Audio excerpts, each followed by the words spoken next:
Hi, my name is Rosalind Vitito, and I've chosen to do my video presentation on leadership. As teachers, we serve as leaders for our students.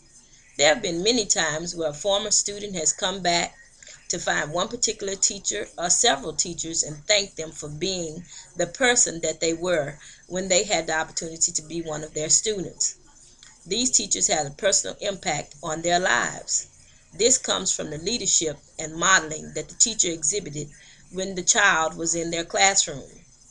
In order to be a good teacher, good leader, the teacher needs to have a vision and be able to relate that vision to his or her students.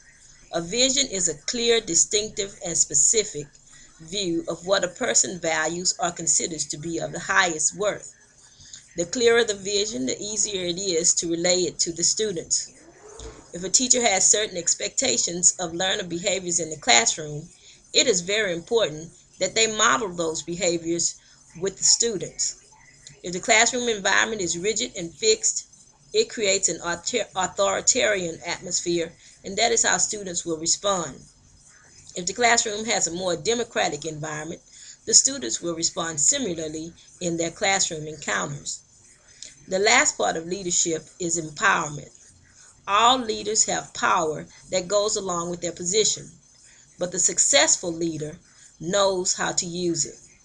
Teachers' use of power can be teacher-centered or learner-centered.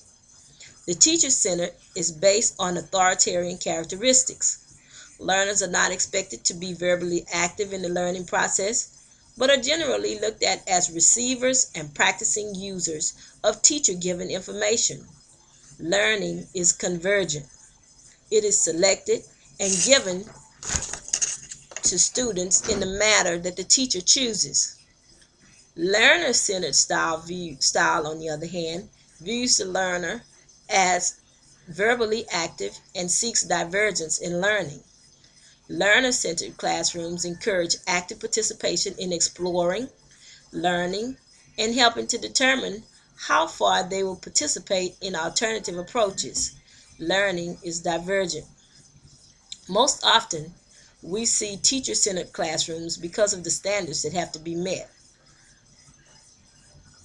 I believe it is up to the teacher to decide which one works best for a classroom.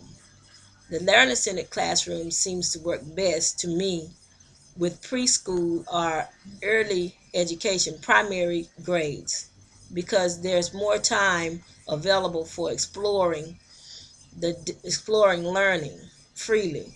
Whereas when you get to the upper grades, third grade and up, it's required more of a structured environment because of all the standards that have to be met.